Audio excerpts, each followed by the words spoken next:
I prepaid a year of my boyfriend's haircuts. Then his barber pulled me aside mines. My boyfriend's birthday is next week, and I am famously, historically bad at gifts. 3 years together. I've given this man a sweater he never wore once, a watch he lost in a month, and a couple's cooking class we swore to never mention again. This year I wanted to finally get it right. Like, actually right, not thoughtful on paper right. Right. And here's the thing you have to understand about him. He is insane about his hair. Not vain insane, loyal insane. There are like 10 barbershops between our place and his guy, and he drives past every single one. 40 minutes, twice a month. Rain, snow, doesn't matter. He books his haircut before he books our dinner reservations. One time, before his cousin's wedding, a scheduling thing forced him into a random chair near our apartment. He still calls it the incident. That was 2 years ago. So it hit me. The one thing this man loves besides me is that chair. So I decided to prepay a full year of cuts. Every 2 weeks. All covered. I drove over on my lunch break to set it up, and I swear I was nervous,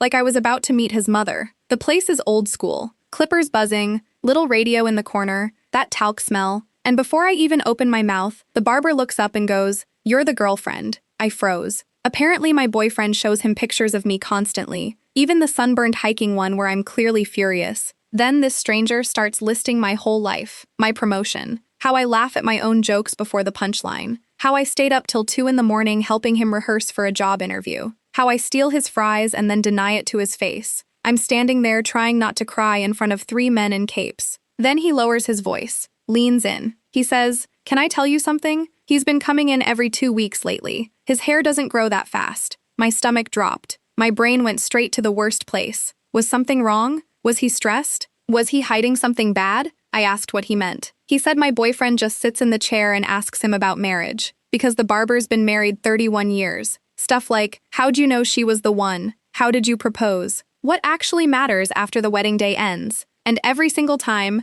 the barber gives him the same answer. Marry your best friend, the rest is noise. He said in 3 decades of cutting hair, he's never once had a client take notes on his phone. And then the part that ended me. He said last visit, my boyfriend pulled out his phone, showed him a photo of a ring, and asked if I'd like it. The barber told him, she's going to love it. Then he looked right at me and said, I wasn't wrong, was I? I don't even remember paying. I know my hands were shaking because he took the card out of my fingers and ran it himself. Then I sat in my car for 15 minutes just staring at the wheel. She's going to love it. I couldn't call my mom, couldn't call my best friend. It's not my secret, it's his. That week was the hardest acting of my life. He'd smile at his phone and put it away the second I walked in. I pretended not to notice. He said he had errands Saturday, came home with empty hands. I said nothing, and suddenly 100 little things clicked. The extra shifts he'd picked up, the way he flinched when I borrowed his phone to check a recipe. Every night we sat on that couch acting completely normal, both of us carrying something enormous,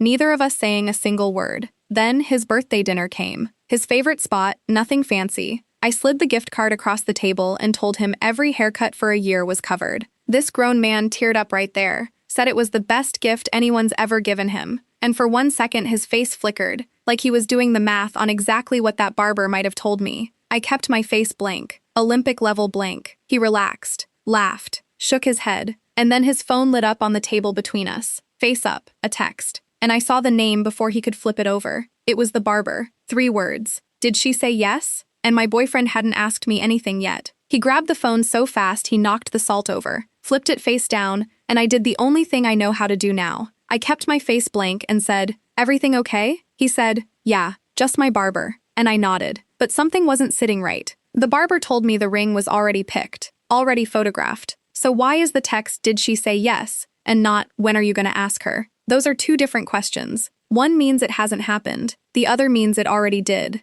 And the floor tilted. Because if someone already said yes, and I've been sitting here for a week saying nothing, maybe it wasn't supposed to be me. I told him I needed the bathroom, sat on the edge of the sink and did the math I didn't want to do. The extra shifts, the empty-handed Saturdays, the guarded phone. I'd decided every one of those was a ring for me, but every single clue fit a different story just as well. A worse one. I walked back out and did something dangerous. Casual as anything, I said, "So how's the barber? You've been in that chair a lot." His whole face went soft. He lit up. He said, "His daughter's getting married. He's been a wreck. I've been helping him figure it out. That's the real reason I keep going in. His daughter, the ring photo, the marriage questions. Did she say yes? It was never about me. My boyfriend had been sitting in that chair helping a scared old man learn how to let his little girl go. I felt 2 inches tall. I almost told him everything right there. And then he reached across the table and took both my hands. His thumb moved over my knuckles the way it does when he's nervous. He said, "You want to know what that gift card really means to me?